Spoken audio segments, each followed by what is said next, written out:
Benvinguts, benvingudes. Buenas noches, Ignacio. Bienvenido.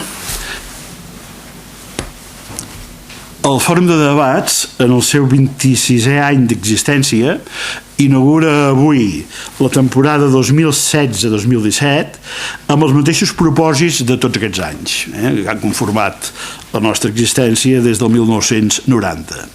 És a dir, oferir informació, coneixements i experiències per tal que els associats i la societat en general puguin disposar de prou eines per analitzar un món cada vegada més complex i formar-se una opinió pròpia, sòlida i fonamentada, menys vulnerable a les pressions dels grans grups de poder. Avui proposem el títol de El desvergonyiment intel·lectual, traducció que va acceptar amablement Ignacio, traducció una mica lliure del títol del seu últim llibre, La desfachatez intelectual. Però bé, el sentit és idèntic o molt semblant.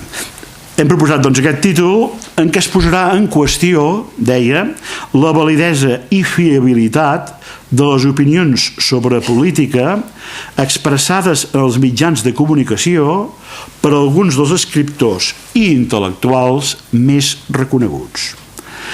El nostre convidat d'avui, sobretot en el darrer llibre publicat, que és aquest, el qual, per cert, tothom qui vulgui en poden trobar, perquè per tothom no n'hi hauria pas, però n'hi ha uns quants exemplars a l'entrada, per si algú li interessen, perquè li interessa quedar-se en algun o llegir-lo, doncs a l'entrada en tenim uns quants exemplars.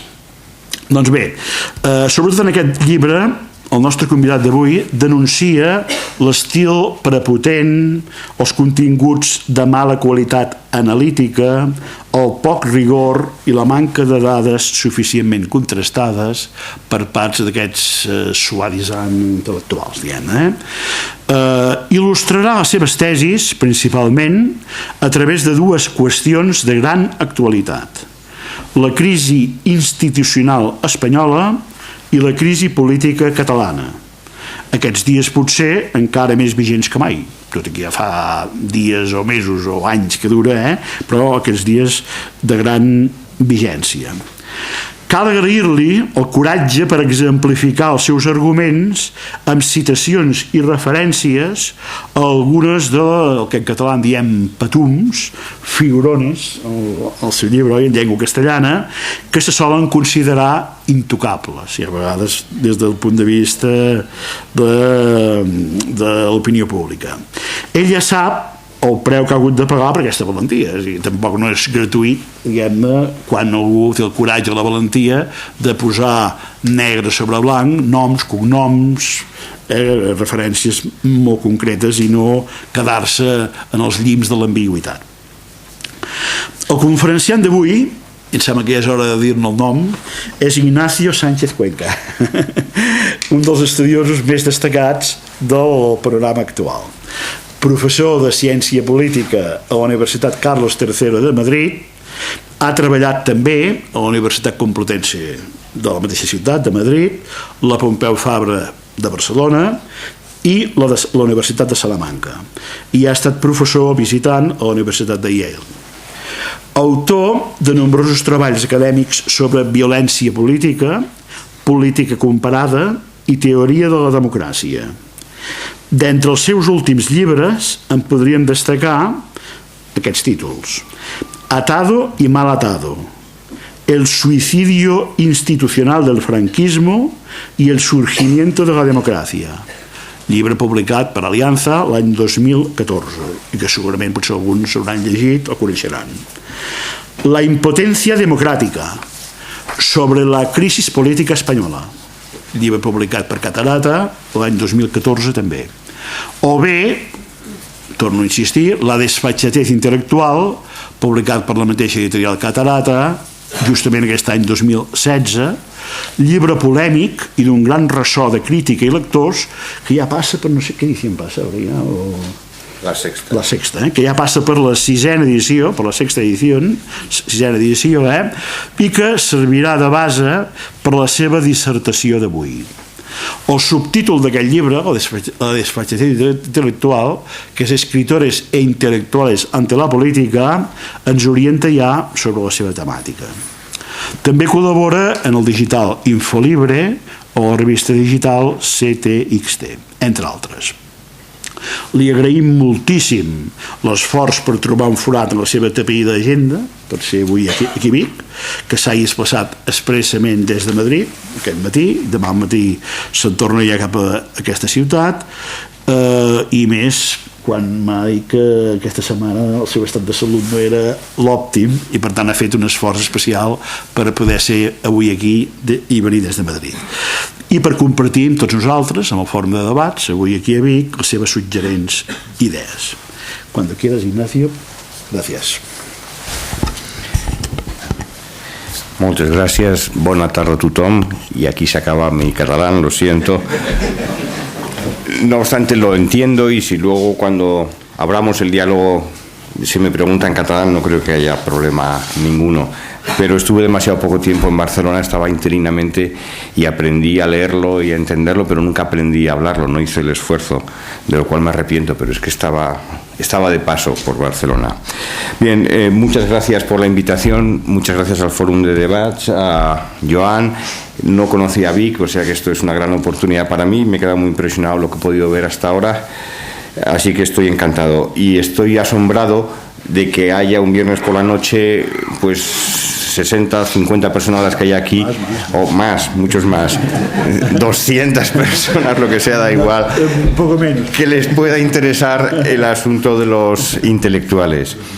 Yo cuando escribí el libro, le comentaba a Joan antes, charlando un rato, pensé que no le iba a interesar a la editorial, y pensé que si la editorial finalmente por algún motivo terminaba publicándolo, pues le iba a interesar a 600 lectores, a 700 lectores, pero no más allá de eso, que es un tema, pues a quién le importa lo que piensen algunos de nuestros principales intelectuales que están de capa caída, ¿no?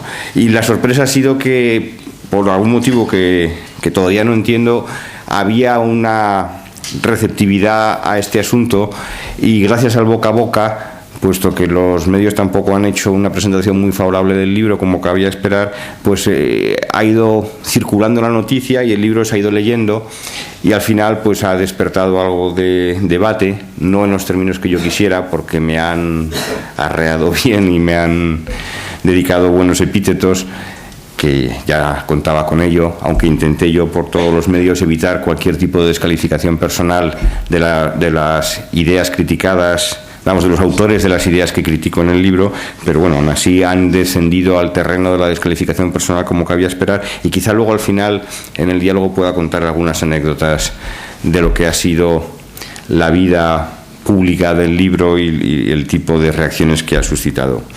Voy a comenzar con una frase de uno de nuestros escritores más reconocidos, que es Antonio Muñoz Molina. Escribe en El País: el analfabetismo unánime sigue siendo la gran ambición de la clase dirigente y de la clase política en España. Fin de la cita. Esta frase, acostumbrados a lo que estamos, acostumbrados a lo que oímos en las tertulias, no parece especialmente fuerte. De hecho, yo creo que quien dijera esto quedaría como un blando en una tertulia política de las que tenemos constantemente en radio, televisión, etc. Sin embargo, si nos paramos un momento a pensar, ¿qué quiere decir esta frase? ¿Cómo que la clase dirigente española y la clase política lo que quieren es que seamos todos analfabetos? Que esa es la gran ambición de la política en España, que los españoles sean analfabetos. ¿Qué quiere decir eso? En realidad quiere decir muy poco.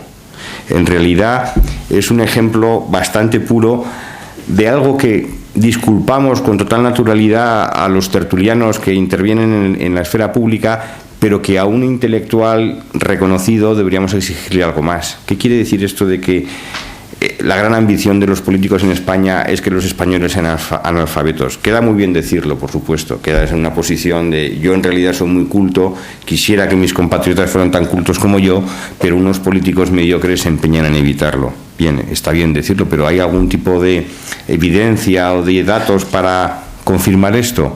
¿Es verdad que los políticos no han querido nunca promocionar la educación en España? ¿Lo han hecho todos por igual? Yo creo que no. Este es un buen ejemplo de lo que llamo en el libro desfachatez intelectual. Desfachatez intelectual entiendo que significa dos cosas. Una en cuanto a la forma y otra en cuanto al contenido. En cuanto a la forma, es una cierta manera de expresarse con una contundencia innecesaria. Innecesaria porque no deja resquicio a la duda, no deja resquicio a que haya una equivocación en quien emite la opinión. Lo dices como para la posteridad, para que quede escrito en una lápida. El analfabetismo unánime es la ambición de la clase dirigente en España. Cualquiera se atreve a cuestionarlo después de una frase tan redonda como esa, ¿no? Hay siempre un exceso, por el lado un exceso de tajancia, de ser afirmaciones excesivamente tajantes, ¿no?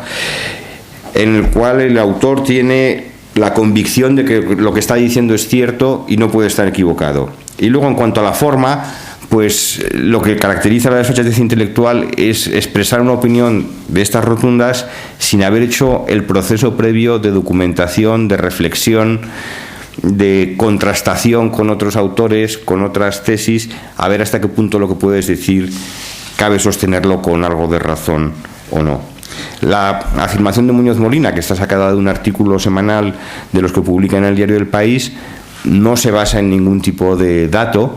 A lo mejor hay gente que está de acuerdo con ella, pero el asunto está en que Muñoz Molina ha llegado a esta frase sin haber hecho ningún tipo de estudio o de haberse informado sobre cómo ha evolucionado la educación en España. De hecho, el tema de la educación es uno de los temas favoritos de nuestros intelectuales, que vienen defendiendo que la educación está en decadencia y que, por supuesto, los jóvenes de hoy saben mucho que lo que ellos sabían cuando eran jóvenes, lo cual puede ser verdad, porque ellos eran los más aplicados o empollones o los más interesados en libros, y por lo tanto es lógico que ellos personalmente supieran más de lo que sabe un joven por término medio que termine el bachillerato en esta época.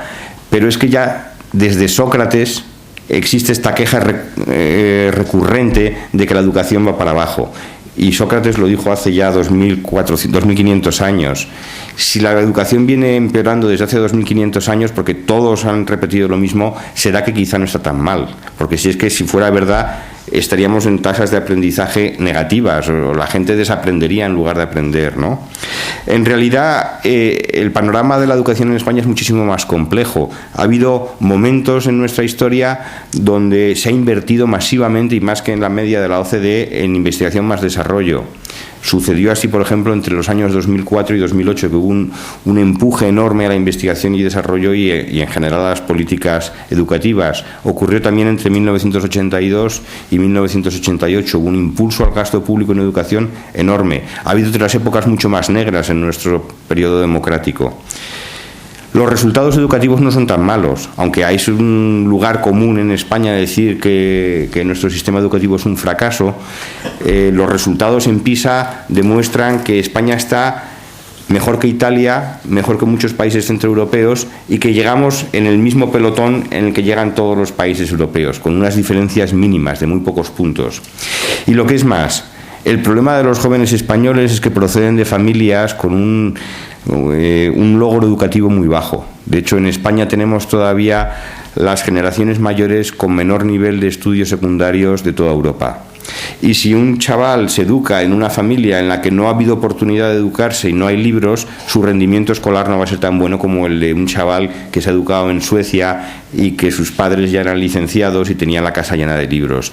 Hasta el punto de que si se hace un análisis estadístico de los resultados de PISA, teniendo en cuenta el estatus educativo de los padres, el sistema educativo español mejora el de casi todos los demás países europeos. Es decir, el sistema educativo español coge a chicos que tienen una formación educativa muy deficiente por su origen familiar y los van elevando hasta conseguir que en muchas ocasiones superen la media de la OCDE. Este tipo de reflexiones no la encontraremos entre los intelectuales a los que hago referencia en el libro, que tienen opiniones alegres, opiniones frívolas sobre la educación y se permiten el lujo de hacer grandes afirmaciones. Yo no digo con esto que no haya muchos problemas con nuestra educación, desde luego que los hay, y que es cuestión de que los expertos propongan soluciones, prueben, experimenten y vean cómo se puede mejorar el rendimiento del sistema educativo. Pero hacer este tipo de frases tan rotundas, que no dejan resquicio para un punto de vista contrario, creo que sirve muy poco. El hecho de que no nos llame la atención es por lo frecuente que resultan. Es decir, alguien lee esto en un periódico y dice, bueno, pues es la opinión de un escritor, de Antonio Muñoz Molina, que es un grandísimo escritor por lo demás, y estoy seguro que aquí muchos de los asistentes habrán disfrutado, como he disfrutado yo con sus novelas, pero a mí, sin embargo, este tipo de frases me levantan todas las señales de alarma, porque están construidas sobre la nada, no tienen fundamentación ninguna. Son un reflejo de algo que intento describir en el libro como una impunidad muy extendida en el mundo de las letras y en general en la esfera pública que tenemos. Es decir, aquellas personas que tienen posiciones protagonistas en la esfera pública, que tienen el privilegio desde sus tribunas, desde las editoriales que les publican los libros, desde las universidades que les invitan a dar cursos, etcétera, tienen el privilegio de poder dirigirse a la opinión pública, lo hacen con la conciencia de que digan lo que digan, no van a perder su posición. Es decir, que una vez que han llegado a un cierto lugar, de ahí ya nadie les va a pear. Y se pueden permitir el lujo de decir las sandeces que quieran. Ya nadie les va a revisar la relación que tienen con los medios de comunicación, con las editoriales, con las universidades, con quien sea.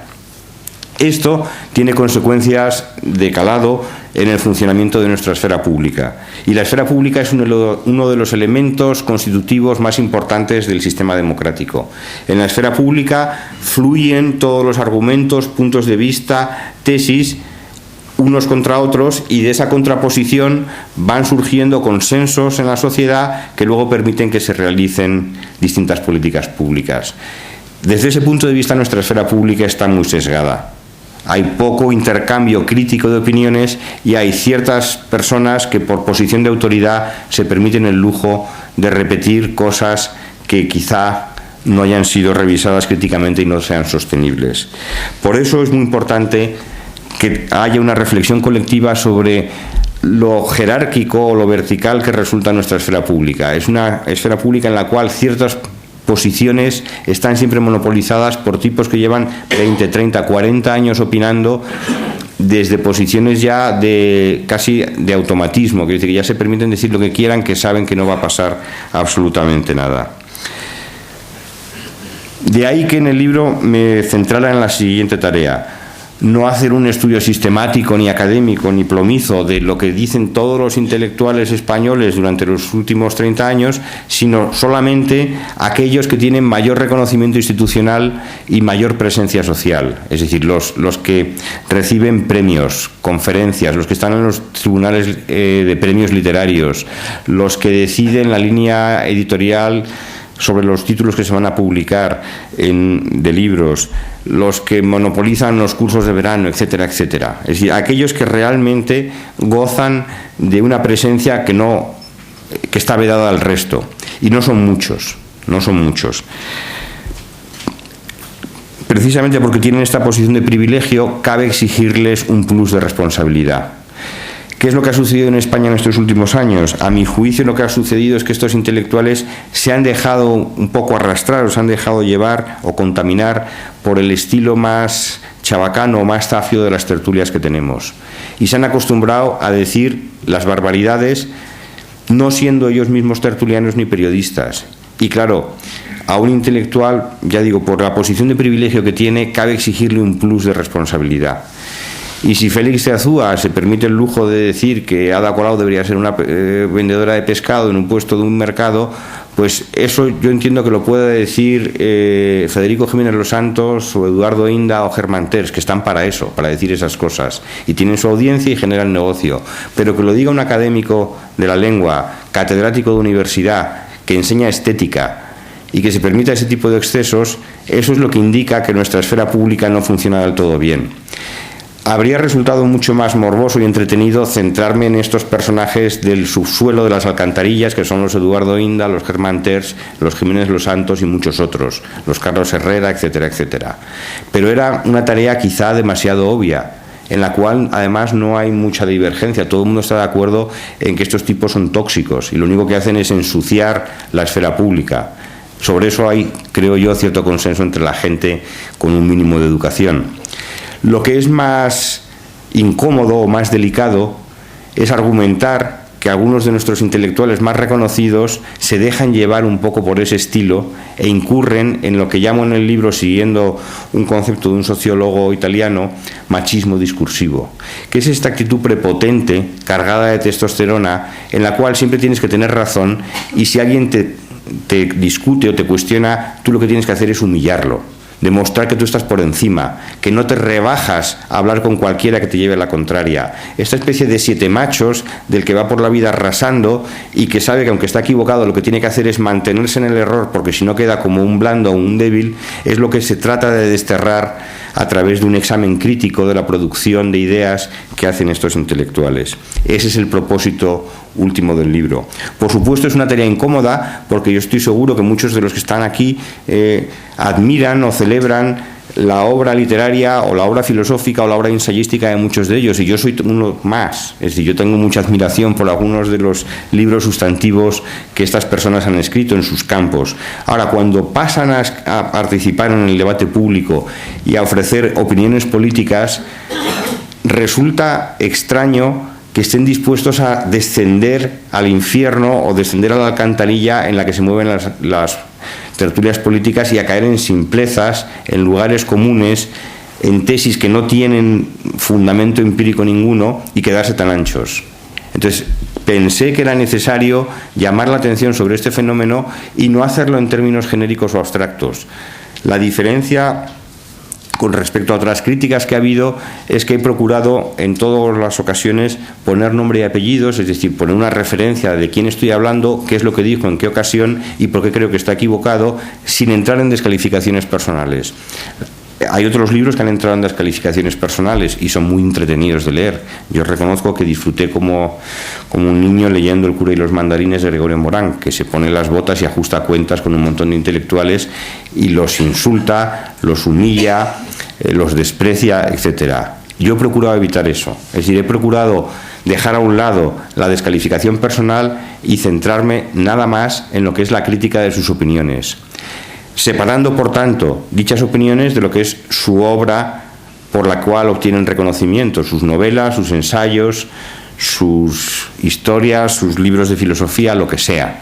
Yo en eso no me meto. Estoy convencido que los libros de Félix de Azúa sobre estética son fantásticos, que las novelas de Muñoz Molina son admirables, que los ensayos sobre nacionalismo y sobre lengua de John Juaristi tienen su valor y que Fernando Savater es un gran profesor de ética. Yo eso no lo voy a cuestionar. Ahora sí voy a cuestionar y voy a someter a escrutinio crítico las tesis políticas que ellos defienden sin entrar en las descalificaciones.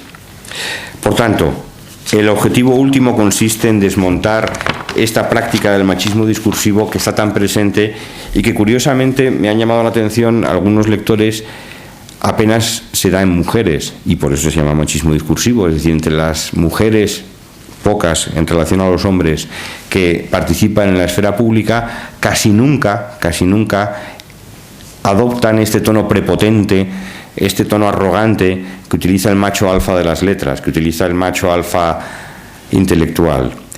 Y por lo tanto está muy concentrado siempre en nombres masculinos. De hecho, solo hay una mujer que aparezca en el libro. Yo no era consciente cuando lo estaba escribiendo y hoy no voy a hablar de ella, pero vamos, es el caso de Edurne Uriarte, que tiene posiciones muy duras en los temas de terrorismo y nacionalismo, que son algunos de los temas que trato en el libro. ¿Qué es lo que unifica a estos intelectuales que tienen tanto reconocimiento institucional y que participan tan alegremente en el debate político? Tienen algunos elementos generacionales comunes, creo yo. Tienen una formación muy de letras, muy humanista, muy individualista, con gran voluntad de estilo, en el que intentan tener como un registro reconocible y distinguible del de sus colegas, y una falta de rigor bastante acusada. Pondré un ejemplo. Mario Vargas Llosa, Premio Nobel de Literatura. Yo no voy a cuestionar aquí sus méritos literarios, entre otras cosas, porque es que he leído tantas novelas suyas y he disfrutado con algunas de ellas tanto, al punto que si me dijeran alguna vez que esa pregunta un poco absurda, de si tú tuvieras que llevar 10 novelas a una isla desierta y nunca más podrías escoger ninguna otra, ¿cuáles meterías en la lista? Pues yo metería, por ejemplo, Conversación en la Catedral, como una de las 10 novelas que me llevaría a una isla desierta, ¿no? Soy gran admirador de la obra literaria de Vargas Llosa, pero luego los artículos que escribe, y por los cuales además obtiene una remuneración estratosférica, pues son otra cuestión, ¿no? Entonces, por recordar un ejemplo, Vargas Llosa, cuando dimite Esperanza Aguirre, escribe una cuarta en el diario El País que se titula La Juana de Arco del liberalismo, en el cual hace una glosa de todas las virtudes de Esperanza Aguirre, pasando por alto todos sus puntos débiles, pero bueno, está en su derecho de tener las opiniones que él quiera, pero termina el artículo con algo que ya no es una opinión personal. Termina el artículo diciendo una tontería, con perdón. Termina el artículo diciendo que si Esperanza Aguirre hubiera sido presidenta de España, España no habría sufrido la crisis económica. Y esto ya no se puede sostener, esto ya no es una opinión personal, esto ya es una insensatez. Es una insensatez porque la crisis económica tiene una dimensión internacional que no ha dejado libre a ningún país de nuestro entorno. Entonces, suponer que la crisis habría pasado de largo por España, afectando a Portugal, a Francia, a Italia, a Grecia, a Alemania, a Gran Bretaña, por el hecho de que hubiera estado Esperanza Aguirre en el gobierno, ya entra dentro de lo que es ridículo, sencillamente, ¿no? Entonces, es una opinión absurda que no tiene ningún respaldo teórico ni empírico y que se queda tan ancho afirmándolo al final de un artículo en El País de loa a Esperanza Aguirre. Este tipo de falta de rigor en las opiniones está extendidísimo. Si uno se toma la molestia de ponerse las gafas críticas y no deja pasar y dice, bueno, hoy no ha estado muy fino Vargas Llosa, o hoy no ha estado muy fino el otro. No, si te pones a recopilarlo y las vas reuniendo todas las citas estas y vas viendo cómo suman un conjunto de insensateces, pues al final dices, aquí falla algo. Ese es un rasgo común a esa generación de intelectuales. Luego tiene otro rasgo común más difícil de tratar, más incómodo de tratar, que es su evolución ideológica. Lo que tienen casi todos ellos en común es que en los años finales del franquismo todos eran extremadamente radicales y de forma muy valerosa, porque algunos asumieron costes personales en su oposición al franquismo. Allí había maoístas, trotskistas, anarquistas, miembros de ETA, con posiciones totalmente intransigentes hacia el capitalismo, con posiciones totalmente intransigentes hacia la democracia burguesa, que les parecía una farsa y una continuación del franquismo. Y bueno, era lo que se llevaba en aquel momento entre las élites intelectuales muy radicalizadas.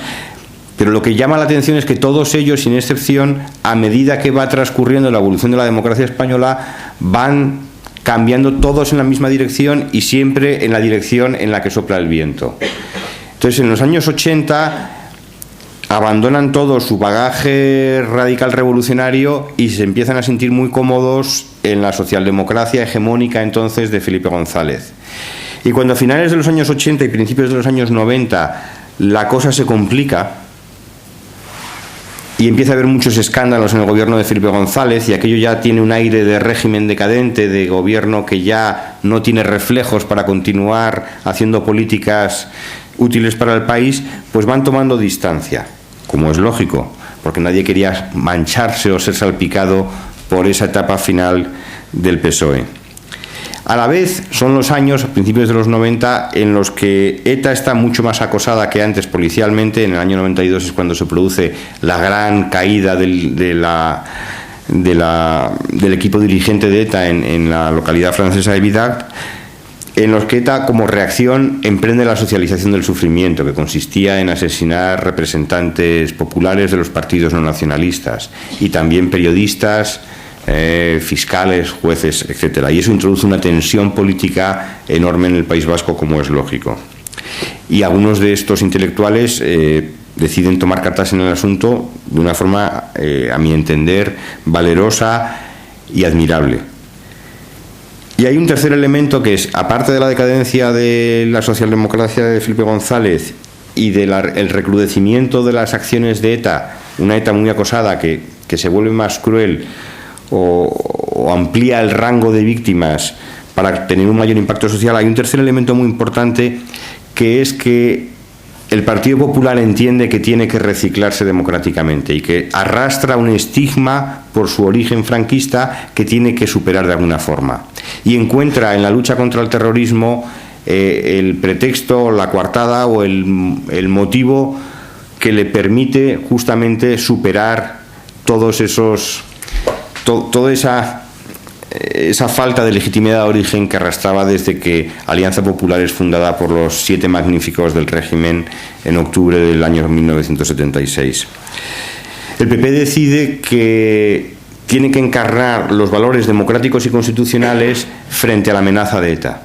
Y hay una parte sincera y valiosa en dicho enfrentamiento, pero hay también una parte oportunista en la cual intenta obtener réditos políticos. Intenta presentarse como el garante de unos derechos que una izquierda claudicante, acomplejada y relativista no era capaz de garantizar porque tenía cierta complicidad última, subterránea, no explícita con el propio terrorismo de ETA, porque los de ETA también eran luchadores y creían en la revolución nacional y creían en el socialismo, etcétera, etcétera.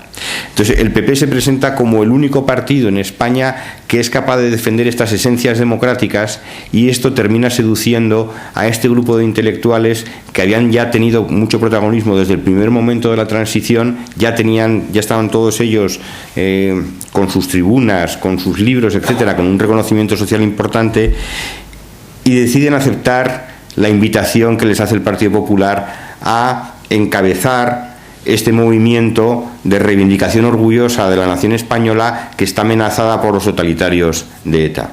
Es un momento complicadísimo, porque es muy difícil separar la frontera entre lo que era una lucha legítima contra la amenaza terrorista de lo que era una operación política de mayor calado, en la cual se iban a imponer unos dogmas o unos principios en los cuales cualquier duda o cualquier cuestionamiento del orden constitucional equivalía a una negación de la democracia, y eso ya es un salto mucho más complicado que muchos de estos intelectuales en última instancia deciden dar. Y entonces es cuando se identifica democracia con Constitución Española del 78, y quien cuestiona la Constitución del 78 está cuestionando la idea misma de la democracia, y se establece una trampa en la cual muchos de estos intelectuales van cayendo. Quizá el momento más bajo o el momento más triste de esa evolución es cuando igualan o establecen unas vinculaciones intrínsecas o inherentes entre nacionalismo y terrorismo. A partir de ese momento es cuando ellos ya, estos intelectuales, piensan que se empieza por el nacionalismo y se acaba siempre en el terrorismo, rompen amarras con lo que eran sus ideas progresistas de juventud, que ya habían sido muy rebajadas en la etapa de la socialdemocracia, y ya se transforman en pensadores que defienden tesis liberales o tesis conservadoras o tesis en última instancia puramente reaccionarias. Es una evolución complicada que a ellos mismos les lleva a desgarros, que implica el tipo de contradicciones típicas de los conversos y que tratan de sobrellevar de la mejor manera posible, pues descansando unos en otros o basándose unos en otros y formando una especie de grupo compacto que defiende estas ideas que ya son liberales, en las cuales el enemigo pasa a ser el nacionalismo y el terrorismo como gran obsesión para todos ellos. Esto entraña una forma, a mi juicio, rara, una forma no ortodoxa o no consensuada de entender lo que es la democracia y el nacionalismo. La democracia pasa a ser simplemente un mecanismo de igualación de derechos en los cuales todos los ciudadanos tienen los mismos derechos y obligaciones, y se olvida la cuestión del autogobierno democrático, es decir, que la democracia está pensada para que una comunidad decida libremente tomar decisiones colectivas y de esta manera resolver las tensiones y los conflictos distributivos o de otro tipo que pueda haber en el seno de dicha comunidad. Lo que significa esto, y espero explicarme bien, es que el nacionalismo pasa a ser una negación del ejercicio de la democracia. Quien defienda tesis nacionalistas está cuestionando la democracia, porque la democracia se basa simplemente en una igualación de derechos para todos los individuos, con independencia de las ideas de pertenencia que tengan unos u otros.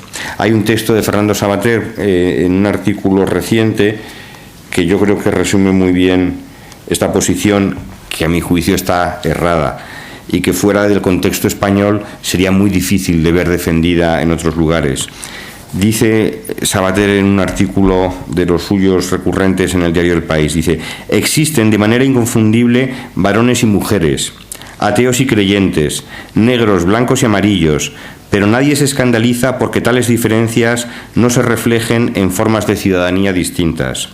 Son distintos, pero no son políticamente distintos.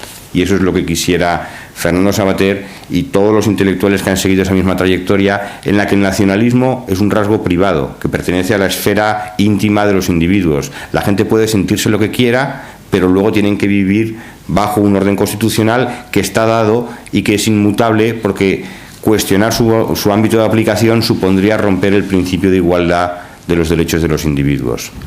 Bien, es absurdo completamente, porque la historia está llena de ejemplos en los que la cuestión nacional no ha sido algo propio de la esfera privada de los individuos, sino que ha sido un motivo de movilización política colectiva, mientras que el género, por ejemplo, jamás ha sido motivo de movilización para constituir una comunidad propia. Es decir, no hay ningún precedente en la historia de que las mujeres hayan querido organizarse políticamente al margen de los hombres en una unidad distinta. Eso no existe.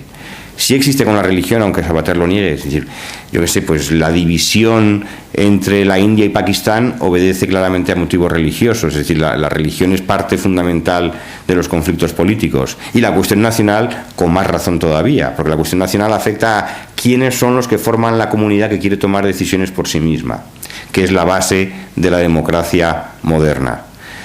Pero bueno, la posición de ellos, a partir de los años 90, es que la izquierda está ciega con la cuestión nacionalista y son ellos los que van a defender de verdad posiciones progresistas que consisten en reducir la cuestión nacional al ámbito privado.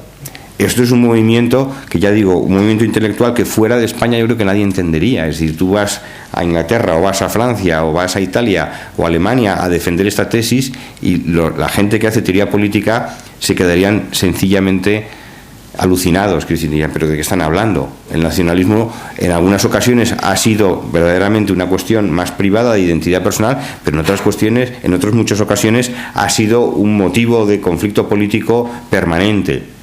Y las naciones, los estados-nación modernos se crean precisamente a través de movimientos nacionales, y las constituciones de todos los países desarrollados en Europa y fuera de Europa comienzan por una apelación a la comunidad nacional.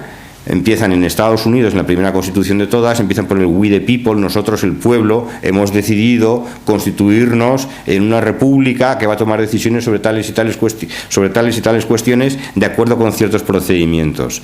Y la Constitución española, en su primer artículo, apela a la nación española, igual que la Constitución alemana apela al pueblo alemán y la Constitución francesa apela al pueblo francés. Luego eso, lejos de ser un rasgo privado de los individuos, es el momento fundacional de la comunidad política, y así ha sido siempre, lo cual no quita que haya estados plurinacionales y estados muy diversos, pero casi siempre hay una apelación a una comunidad que decide tomar decisiones colectivamente.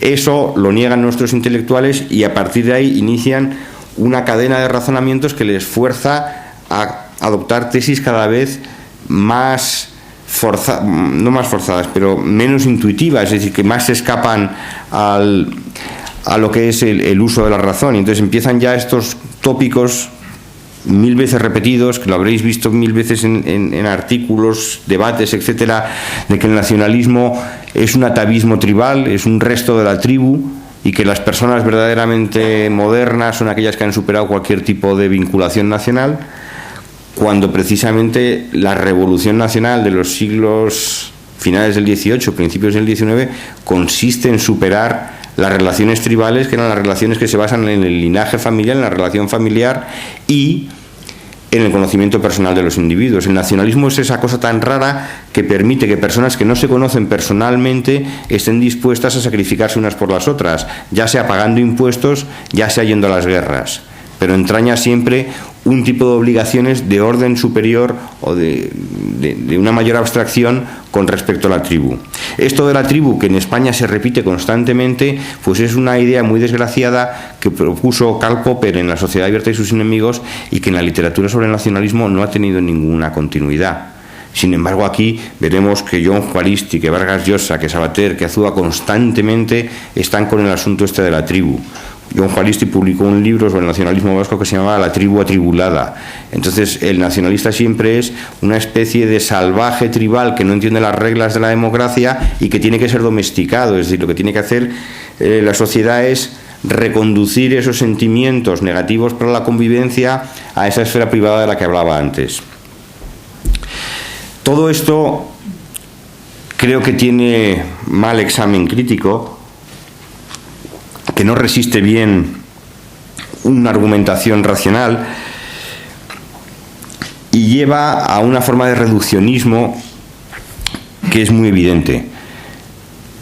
Este conjunto de intelectuales considera que el nacionalismo queda ejemplificado de forma muy reduccionista en Milosevic, el líder yugoslavo que conduce a la guerra civil en Yugoslavia. Que todo nacionalista lo que hay es un corazón excluyente que está dispuesto a pasar por las armas a aquel que es diferente. Y desde luego en la historia del conflicto nacional ha habido muchos casos. Hay un libro muy impresionante de un sociólogo histórico, Michael Mann, que se llama El lado oscuro de la democracia, en el que documenta con mucho detalle todos los excesos nacionales de las democracias a principios del siglo XX, con masacres, genocidios, etcétera.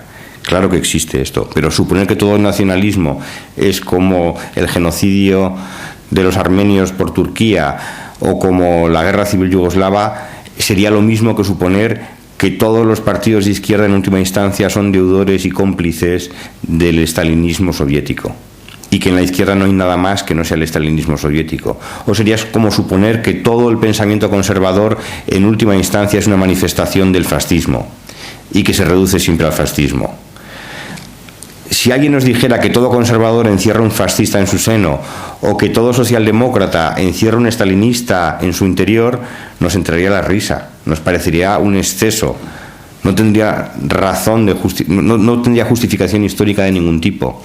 De la misma manera, sostener que dentro de todo nacionalista hay un tipo dispuesto a la limpieza étnica es una exageración. Nacionalismos los ha habido de muchas clases, ha habido nacionalismos cívicos y ha habido nacionalismos puramente étnicos. De lo que se trata es de distinguir, de lo que se trata es de filtrar qué tipos de nacionalismo son compatibles con el funcionamiento de nuestra democracia y qué tipos de nacionalismo son incompatibles. Pero esto es justamente lo que se hurta. Es decir, lo que estos intelectuales han hecho de forma repetida y cansina es considerar que todos los nacionalismos son iguales, son una forma de negación de los valores democráticos. Y es que esto es muy difícil de sostener. Esta tesis sería tan exagerada como si alguien defendiera que todos los partidos de izquierda son cómplices del estalinismo y si se les deja gobernar libremente van a terminar formando el gulag en sus países. Bueno, pues esto sería un exceso. Esto nadie podría sostenerlo. Y sobre todo, en última instancia, supone no entender correctamente cómo funcionan nuestras democracias. Si las democracias son solamente la concesión de derechos de igualdad a los individuos, ¿por qué España no hace beneficiarios a todos los marroquíes de los derechos que tenemos el resto de españoles? ¿Por qué no les damos seguro sanitario a todos los marroquíes? ¿Por qué no les damos colegio público? ¿Por qué no les garantizamos una pensión? ¿Podríamos hacerlo? Sí, seríamos todos más pobres, pero habríamos compartido nuestra riqueza con los marroquíes. Pero ¿quién apoyaría esta propuesta hoy aquí? Todos tenemos muchas ganas de que los países en vías de desarrollo vivan mejor, pero ¿estamos dispuestos a sacrificar nuestro bienestar para compartirlo enteramente con otro país, con la población de otro país? Probablemente no. Ni siquiera estos antinacionalistas furiosos estarían dispuestos. Estoy seguro que no estarían dispuestos. ¿Estarían dispuestos ellos a rebajarse su salario un 50 o un 60% para redistribuirlo con los marroquíes? No. ¿Somos egoístas? Sí. Pero somos menos egoístas de lo que éramos hace unos siglos. Los niveles de redistribución entre países son ridículamente bajos.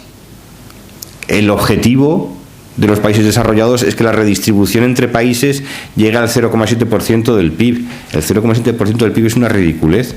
Si la redistribución interna que hay en una nación es de más del 40% del PIB, porque tenemos unas obligaciones y unos vínculos con nuestros connacionales con los que estamos dispuestos a repartirnos y a permitir que los que están en una situación peor salgan del agujero, pero no estamos dispuestos a hacerlo con la humanidad toda, porque eso sería una situación completamente ineficiente, se derrumbarían las sociedades si tuvieran que hacer eso. Entonces las sociedades están organizadas, querámoslo o no, en estados. Hoy hay más estados que nunca en la historia.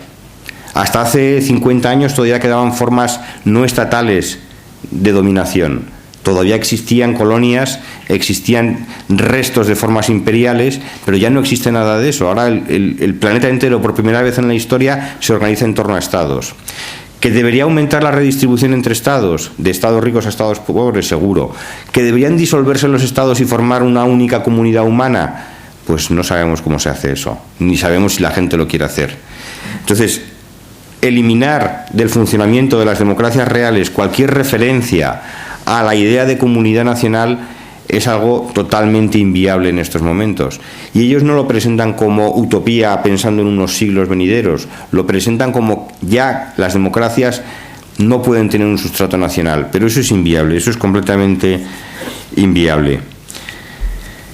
El nacionalismo, se quiera o no, en sus manifestaciones más cívicas genera obligaciones éticas. Nos concierne a los nacionales de una comunidad el destino de otros nacionales. Nos concierne y nos conmueve. Y por eso cuando hay un accidente, aunque sea ridículo, los telediarios, un accidente fuera de España, los telediarios hablan diciendo cuántos españoles había en el avión que se ha estrellado. Lo cual es absurdo, porque la vida de ese español vale tanto como la vida del, del tailandés que iba montado en el avión. Eso ya lo sabemos, todas las vidas son iguales, pero tenemos una vinculación emocional distinta con la víctima que era de nuestra comunidad nacional que con la víctima que venía de más lejos, lo cual no quiere decir que haya que dejar desatendido a la víctima tailandesa en ese avión, pero sentimos algo diferente con respecto al que pertenece a nuestra sociedad. Esto es así, no vamos a cambiarlo, nos parezca bien o mal, pero eso es así, lleva siendo así mucho tiempo y se irá debilitando con el paso de los años, pero no va a desaparecer enteramente de la noche a la mañana. Por lo tanto, suprimir cualquier referencia a la cuestión nacional en el debate político y en el debate democrático es de antemano, creo, una propuesta inviable. En este recalentamiento que se ha producido contra el nacionalismo de este grupo de intelectuales, se ha llegado al límite, que a mi juicio ya es grotesco, del manifiesto de los libres e iguales, que no sé cuánto de conocido es para los que no estén metidos en este berenjenal, pero hace un año se presentó este manifiesto de los libres e iguales promovido por Cayetana Álvarez de Toledo, la marquesa de Peralte, neoconservadora destacada,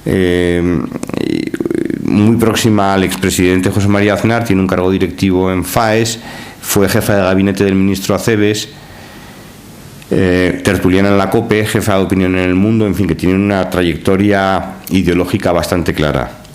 Ella es la redactora y la promotora de este manifiesto, al cual se han sumado todos estos intelectuales que en su momento fueron muy progresistas y que hoy están dispuestos a firmar al lado de los otros abajo firmantes, que son gente como Federico Jiménez Los Santos, Germán Terç, un miembro del dúo dinámico, en fin, José Luis García, etcétera, etcétera. El texto del manifiesto de los libres es incomprensible a mi juicio, y que los mejores intelectuales o los intelectuales más reconocidos hayan firmado esto tiene su mérito. Me gustaría solamente leer el primer párrafo, porque si hay algo que sea desfachatez intelectual creo que es este párrafo. Dice: el secesionismo catalán pretende romper la convivencia entre los españoles y destruir su más valioso patrimonio, la condición de ciudadanos libres e iguales. El nacionalismo antepone la identidad a la ciudadanía, los derechos míticos de un territorio a los derechos fundamentales de las personas, el egoísmo a la solidaridad. Desprecia el pluralismo social y político, y cuando trata de establecer fronteras interiores, arrincona como extranjeros en su propio país a un abrumador número de ciudadanos. El secesionismo catalán se hermana con el populismo antieuropeo y promueve la derrota de la democracia española. Evitar esa derrota es responsabilidad de todos y la primera obligación de los partidos políticos. Yo estoy seguro que se pueden pensar las cosas más diversas sobre el independentismo catalán. Yo no tengo particular simpatía por la causa independentista y como español espero que Cataluña jamás nos abandone. Pero si tuviera que prepararme argumentos en contra del independentismo, lo último que se me ocurriría decir es que el independentismo catalán está hermanado con el populismo antieuropeo. Pero ¿desde cuándo los catalanes, independentistas o no, han sido antieuropeos? Al revés, y en todas las encuestas desde hace décadas los catalanes siempre aparecen como más pro-Europa que el resto de los españoles. Es que es absurdo. Pero ¿cómo puede decirse que el interés de los independentistas es derrotar a la democracia española? Los independentistas lo que quieren es tener el Estado catalán, pero la democracia española se las trae al fresco. No creo que ningún independentista catalán quiera que España se transforme en una dictadura. ¿O qué significa la derrota de la democracia española? Es un término vacío, pero ¿qué quiere decir derrotar la democracia española? Si la democracia española va a continuar funcionando como es lógico en un país europeo relativamente próspero y con unas instituciones homologables a las de cualquier otro país. Entonces hay muchas maneras de oponerse al independentismo, unas más inteligentes, otras menos inteligentes. Lo que llama la atención es que estos intelectuales, que como digo, tienen la suerte de contar con un reconocimiento enorme, se permitan el lujo de bajar tanto el nivel de autoexigencia intelectual y firmen textos de esta naturaleza. Esto yo no puedo entenderlo, y creo que aquí es donde los intelectuales de referencia tocan fondo, a partir de este manifiesto de los libres e iguales. Ya digo, me parece una postura perfectamente legítima combatir las tesis independentistas, pero hay que trabajárselo un poco. Decir estas cosas no va muy lejos. ¿Se puede ir más lejos que el manifiesto de los libres e iguales? Pues aunque parezca mentira, sí, se puede ir todavía más lejos. Y eso ha ocurrido en estos últimos 2 años, donde algunos de los intelectuales típicos de este grupo han llegado ya al punto final. El punto final es considerar que la crisis económica que azota a España se debe al nacionalismo catalán. Y no me lo estoy inventando. O sea, cuando uno ya llega a ese punto, y esta es la tesis que ha defendido Antonio Muñoz Molina en su libro de gran éxito, Todo lo que era sólido, y que luego Sabater ha repetido diciendo que Muñoz Molina le ha robado la idea. Entonces voy a leer el texto de Sabater para que se vea que yo no estoy exagerando en absoluto. Dice: la crisis de nuestro país, económica, social, política, tiene varias causas fatalmente concomitantes, internas y externas, pero la fragmentación nacionalista de la soberanía y, por tanto, de la responsabilidad de defender al unísono derechos y obligaciones ocupa el centro de todas ellas. Es decir, que de todas las causas que se puedan atribuir a nuestra crisis económica y social, la que está en el centro es la existencia del nacionalismo. Pero esto, vamos a ver, esto es revelador del provincianismo, de la estrechez de miras de nuestros intelectuales, que no se han enterado que en Portugal hay una crisis tan mala o peor que la española, y allí, que yo sepa, en Portugal no hay conflicto nacionalista. En Grecia, que yo sepa, no hay conflicto nacionalista, y están hechos unos zorros, están mucho peor que nosotros. Entonces, ¿de verdad puede defenderse que la causa de nuestra crisis económica y social es derivada del conflicto territorial en España? Pero ¿cómo podemos haber llegado a esto, a que esto pase por normal en nuestra esfera pública? Yo entiendo que haya muchas explicaciones de la crisis económica, y los economistas y los expertos no se ponen de acuerdo. Unos atribuyen más importancia a los excesos financieros, otros a las burbujas inmobiliarias, otros a la baja productividad en los últimos años. En fin, hay versiones distintas de la causa de las causas de la crisis, pero ninguno de ellos se le ocurriría decir que la causa está en el nacionalismo catalán y vasco. Eso no creo que se le ocurriera a ninguno de ellos. De hecho, la crisis les pone en una situación incómoda, porque no han tenido nada que decir al respecto. Es decir, se recalentaron tanto con la cuestión nacionalista en los años 90 que ahí se han quedado. Y cuando llega la crisis no reaccionan. Siguen escribiendo que el principal problema de España es Cataluña. Yo no dudo que el problema de Cataluña es un problema grave, endemoniado y de larga duración. Pero, hombre, que en España tenemos la tasa de paro más alta de Europa después de Grecia, que España se ha encaramado a la segunda o tercera posición en desigualdad en la Unión Europea, que tenemos una fractura generacional como nunca ha habido en la historia de España del último siglo entre jóvenes y mayores, porque los jóvenes han quedado desamparados, han quedado en una posición de precariedad absoluta. Tenemos un problema de vivienda enorme con los desahucios, tenemos un problema de exclusión social muy serio, y argumentar que el problema fundamental de España sigue siendo el conflicto catalán, a mí me resulta una frivolidad. Me parece un diagnóstico frívolo, me parece un diagnóstico que se puede permitir a aquel que no ha sabido ponderar o no ha sabido calibrar las consecuencias últimas de la crisis. Lo que han hecho en todo caso ha sido apuntarse a la agenda regeneracionista de partidos como Ciudadanos, ideólogos como Luis Garicano, en el cual de lo que se trata es de darle la vuelta al país como un calcetín, crear instituciones nuevas y en poco tiempo seremos como Dinamarca. Ese es el proyecto. Entonces cambiamos la ley electoral, cambiamos las reglas del sistema de justicia, cambiamos la integración territorial, el sistema autonómico de financiación, cambiamos la educación y de la noche a la mañana o en 15 o en 20 años seremos como Dinamarca. Bien, esto es otro de los aspectos que trato en el libro, la especie de ingenuidad que hay en el regeneracionismo al que se apuntan muchos de estos intelectuales por falta de opinión propia sobre la crisis, y a todos nos gustaría evidentemente que el país progresara, abandonara alguno de sus problemas seculares y pudiéramos ser tan civilizados y tan exitosos como los daneses.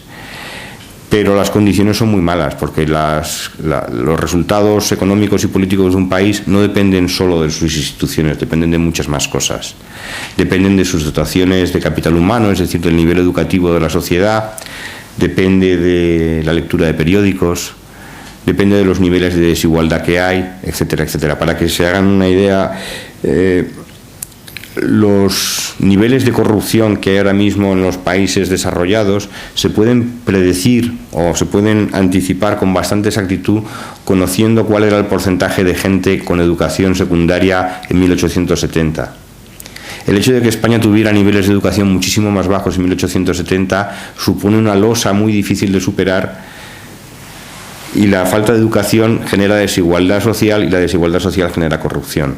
Si los suecos y los daneses y los noruegos han conseguido superar sus problemas de corrupción, es, entre otras cosas, no es la única, pero entre otras cosas es porque eran sociedades ya mucho más igualitarias en el siglo XIX. España era una sociedad profundamente desigualitaria en el siglo XIX, con una de las peores distribuciones de la tierra en Europa, con unos niveles educativos ínfimos.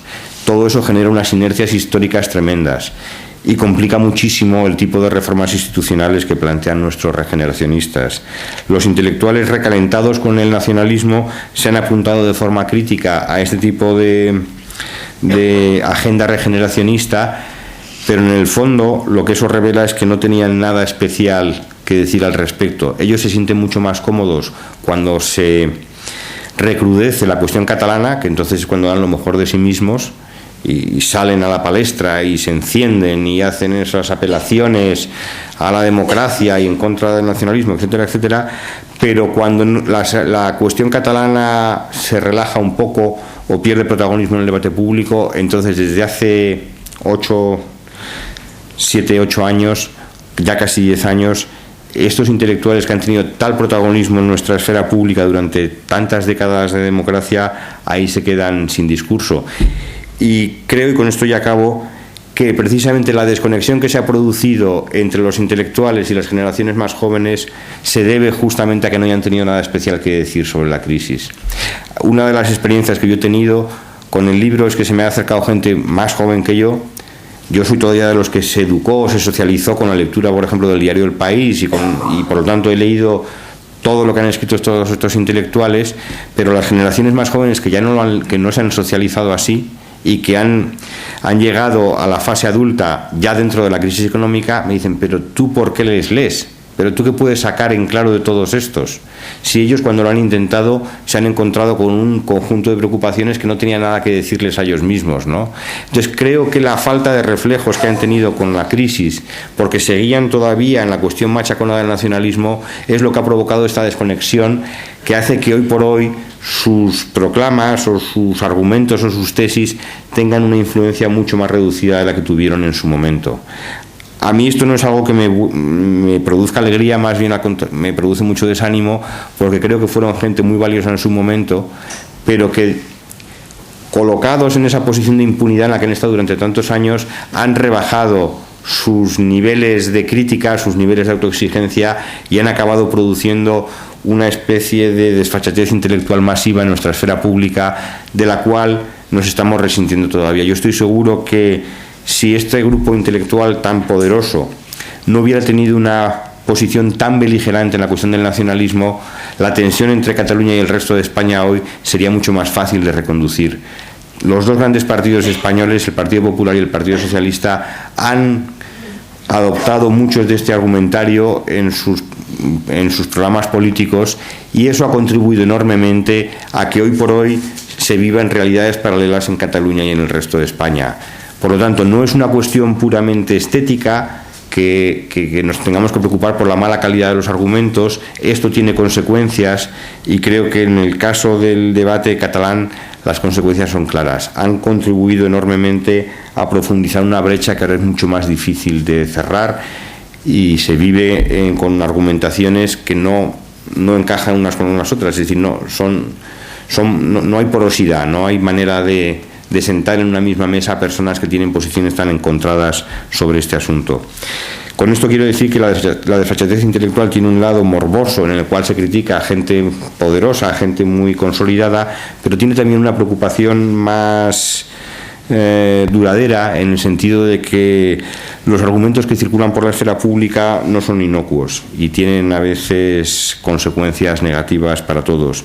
Yo espero que este libro contribuya, entre otros muchos trabajos que se están publicando ahora mismo, a sacudir un poco esa inercia que traen este grupo de intelectuales, que siguen teniendo un poder desmedido, y se introduzcan puntos de vista alternativos, y sobre todo se permita que haya una crítica más abierta, sin necesidad de entrar en descalificaciones personales o en ataques que tienen que ver con los intereses que hay por detrás, etcétera, etcétera, sino que se atienda puramente a los argumentos y se debata sobre ellos. Es algo muy difícil porque en España no hay costumbre, ni siquiera hay costumbre de mencionar con nombre y apellidos a los criticados. Normalmente siempre se hace una crítica tangencial, lo cual no permite la réplica o la respuesta, pero es justamente en las réplicas donde se va enriqueciendo la calidad de los argumentos.